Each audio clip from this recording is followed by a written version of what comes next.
আয়েশা রাদিয়াল্লাহু তাআলা আনহা বলেন, আল্লাহর নবী মারা গেলেন, কবর হলো আমার ঘরে, আমি এমনিতে যাই, মাথায় কাপড় দিই না, আমি লজ্জা করি না। কেন? এটা আমার স্বামীর কবর।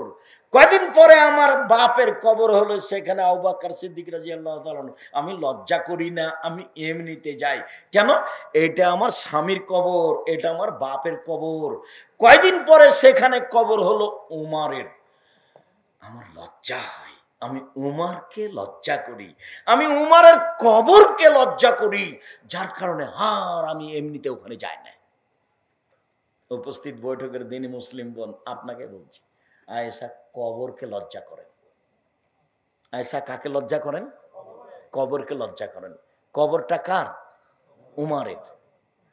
এতক্ষণ কিন্তু এমনিতেই যাচ্ছিলেন। প্রথমে কবর ছিল কার? আল্লাহর নবীর স্বামীর। তারপরে কবর হলো কার? বাবার, আবু বকর সিদ্দিক রাদিয়াল্লাহু তাআলা।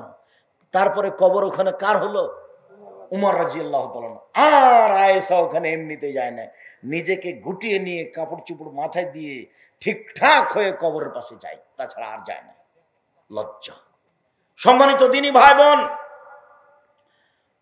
ইয়ালা ইবনে মুররা রাদিয়াল্লাহু তাআলা আনহু বলেন, রাসূলুল্লাহ সাল্লাল্লাহু আলাইহি সাল্লাম রাজুলান ইয়াগতাসিলু বিল বারাজে, আল্লাহর নবী দেখলেন একটা লোক ফাঁকা জায়গায় গোসল করছে। ফাঁকা জায়গায় গোসল করতে দেখে ফাসাইদা আলাল মিম্বারে, আল্লাহ রাসূল মিম্বারের উপরে উঠলেন। ফাহামিদাল্লাহ আসনা আলাইহি, আল্লাহর প্রশংসা করলেন।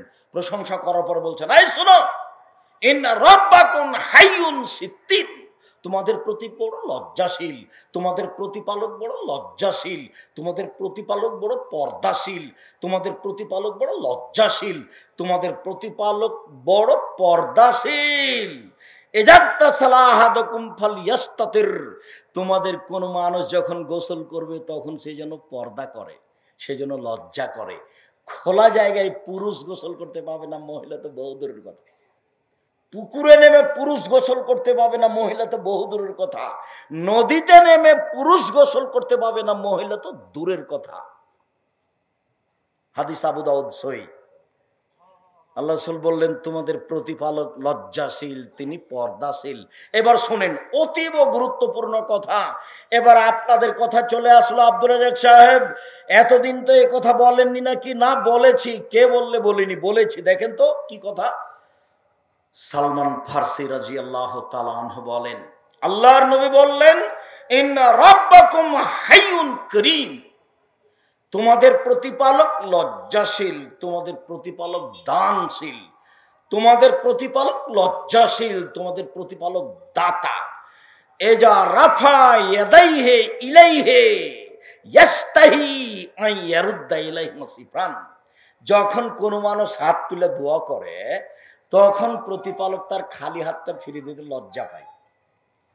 তখন তার প্রতিপালক খালি হাতটা ফিরিয়ে দিতে লজ্জা পায়।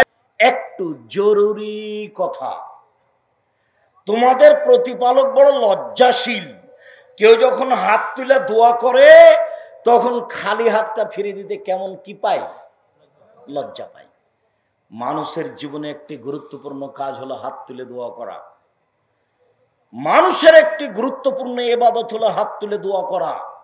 ইব্রাহিম আলাইহিস সালাম তার দুধের বাচ্চা স্ত্রীকে রেখে চলে যাচ্ছেন। সানিয়া পাহাড়ের ওখানে গিয়ে কাবা ঘরের দিকে মুখ করে বলছেন, রব্বানা ইন্নী আসকানতু মিন যুররিয়াতি বিওয়াদিন গায়রি যি যারিন ইনদা বাইতিকাল মুহাররম, হে আমার প্রতিপালক, আমার পরিবারের কিছু অংশ রেখে দিলাম তোমার কাবা ঘরের পাশে, যেখানে মানুষ জন্তু নেই, ঘাস পাতাও নেই, যেখানে মানুষ জন্তু নেই, ঘাস পাতাও নেই। দীর্ঘ সময় ধরে আহাল পরিবারের জন্য হাত তুলে দোয়া করলেন। হাত তুলে দোয়া করতে হবে আহাল পরিবারের জন্য। যুদ্ধ শুরু হয়ে গেছে, বদরের যুদ্ধ।